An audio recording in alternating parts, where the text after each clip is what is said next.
Hola amigos, hoy quería hablarles sobre la extinción, pero antes que nada agradecerle a Optimus Prime por nuevamente colaborar con el canal. Muchísimas gracias por tu apoyo. Como habitantes del siglo XXI y desde un punto de vista conservacionista, la extinción tiene connotaciones muy negativas.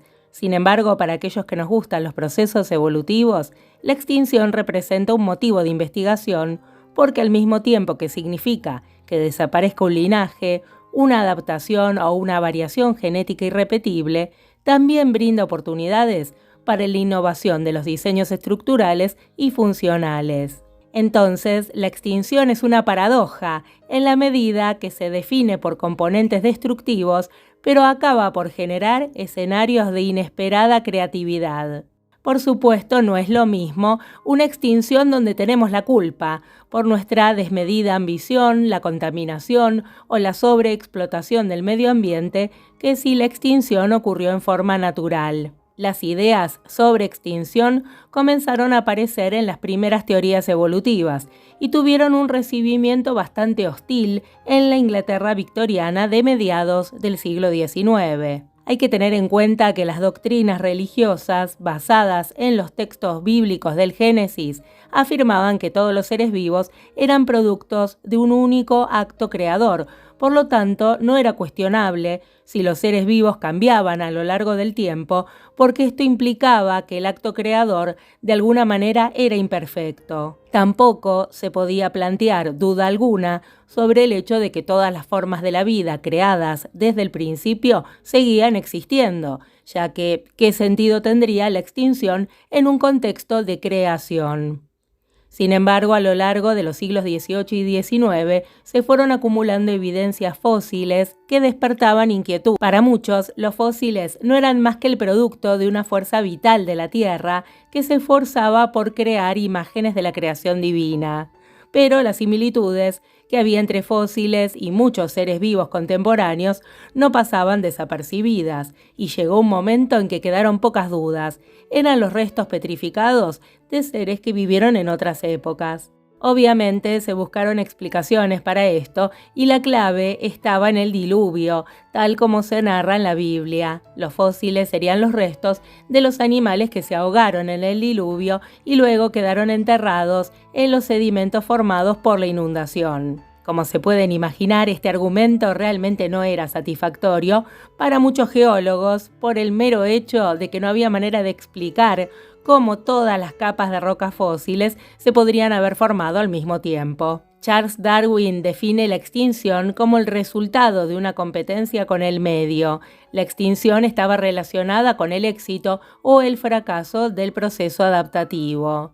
Si la especie logró una adaptación a un cambio en el ambiente, no se va a extinguir, y si no logra esta adaptación, ocurrirá la extinción. Considerando intervalos de tiempo geológico relativamente breves, se habla de extinciones masivas cuando tiene lugar la desaparición de un porcentaje muy elevado de especies, géneros y familias, incluso órdenes, a nivel global o en áreas geográficas muy grandes. La extinción masiva implica una notable pérdida de biodiversidad bajo circunstancias ambientales que se pueden considerar catastróficas. En general, estas catástrofes incluyen impactos ambientales causados por enfriamientos globales, glaciaciones, vulcanismo, cambios en la salinidad o en el oxígeno oceánico, variaciones en los niveles marinos, impactos de meteoritos, tormentas producidas por cometas, radiación, supernovas y grandes llamaradas solares. Estos fenómenos tienen una incidencia ambiental a través de la aparición abrupta de largos periodos de oscuridad y de frío, o de olas de calor, de lluvias ácidas, de elementos tóxicos o de inundaciones. En el registro fósil de animales marinos, que es el más conocido, los paleontólogos identificaron entre 5 y 12 grandes extinciones masivas durante los últimos 600 millones de años. Hace 443 millones de años, a finales del Ordovícico, tiene lugar la extinción masiva que afecta al 96% de las especies de animales marinos. En el Devónico, en torno a los 364 millones de años, se reduce el 95% de las especies de animales en aguas superficiales y el 60% de las de aguas profundas. Esta extinción afectó en términos generales a la mitad de los géneros de animales, incluyendo a los nidarios, los braquiópodos, los foraminíferos, los equinodermos, las algas, los cefalópodos, los conodontes, peces y en general el zooplancton. La tercera gran extinción ocurre en el Pérmico superior, hace 248 millones de años. Sin dudas, fue la más brutal. Se perdió entre el 90 y el 96% de los invertebrados, el 54% de las familias de animales marinos y el 75% de las familias de tetrápodos. Los paleontólogos son unánimes respecto a que los cambios ambientales durante ese momento fueron muy acentuados en términos de enfriamiento global, aridificación e incluso glaciación.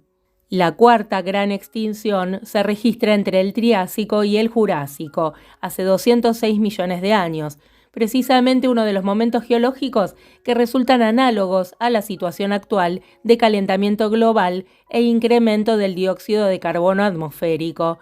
En realidad causó un gran daño a nivel de los arrecifes y la desaparición de muchos vertebrados e insectos terrestres. Sin embargo, desde otra perspectiva, esta extinción contempla la aparición de nuevos grupos y la radiación de otros. La quinta extinción masiva es la más conocida. Ocurrió entre el Cretácico y el Paleógeno, hace unos 66 millones de años, con el impacto de uno o varios cuerpos extraterrestres.